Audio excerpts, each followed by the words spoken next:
Terbongkar! Adik kandung Gus Dur Gus Im atau Kiai Hashim Wahid sudah memperingatkan jangan sampai Yahya Stakuf terpilih ketum PBNU. Kiai Hashim Wahid Gus Im, adik kandung Gus Dur, sejak jauh-jauh hari sudah memberi peringatan kepada para muridnya menjelang Muktamar NU Lampung. Gus Im dengan tegas mengatakan, jangan sampai kamu mendukung si Fulan menjadi ketua PBNU. Karena saya tahu siapa di belakangnya. Kalau dia jadi, NU hanya akan dibawa ke arah kerusakan. Pesan itu tidak pernah direvisi hingga Gus Im wafat. Dan kini, setelah kita lihat apa yang terjadi di tubuh NU di bawah kepemimpinan Yahya Stakuf, ucapan Gus Im terbukti.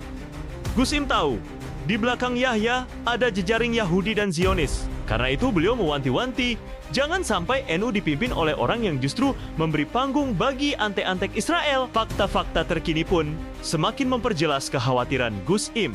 Undangan terhadap tokoh pro-Zionis seperti Peter Berkowitz, juga sebelumnya Rabi Israel Yaakov Nagen, adalah bukti nyata lebih jauh.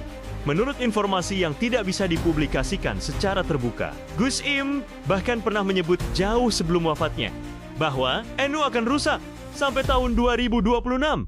Sebuah prediksi yang saat ini terasa semakin nyata di tengah maraknya kontroversi dan arah kebijakan yang dianggap keluar dari hitah perjuangan NU. Pesan Gus Im seolah menjadi wasiat sejarah. NU harus diselamatkan dari pengaruh asing, termasuk Yahudi dan Zionis, yang kini semakin nyata menampakkan diri lewat tokoh yang diberi panggung di internal PBNU dalam sebuah acara Akademi Kepemimpinan Nasional yang bertema memahami misi peradaban NU dan memperoleh ijazah ruhaniyah. Peter Berkowitz diundang sebagai pembicara. Ahli politik dari Stanford University ini merupakan Zionis enabler dan pendukung penuh langkah-langkah politik Israel terhadap Palestina. UI juga kadung mengundang orang yang sama dan setelah menerima kecaman dan kritik, mereka meminta maaf atas ketidakcermatan tersebut. Ini bukan kali pertama PBNU memberi panggung pada tokoh yang memiliki koneksi dengan Israel. Sebelumnya di bawah supervisi Taylor, PBNU juga mengundang Rabi Yahudi asal Israel, Yaakov Nagen.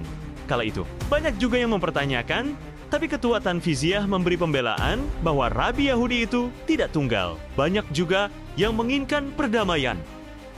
Dari pembelaan tersebut, kita jadi tahu bahwa PBNU ingin ikut andil dalam memperjuangkan Palestina lewat dialog dan kerjasama antar pemuka agama. Apakah langkah itu sudah tepat dan efektif?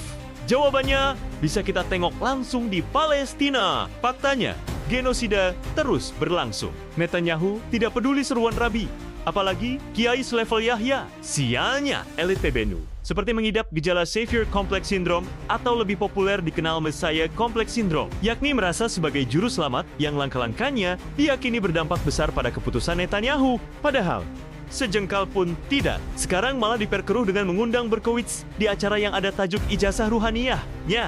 Apa pula maksudnya? Apakah di Ihya ada ijazah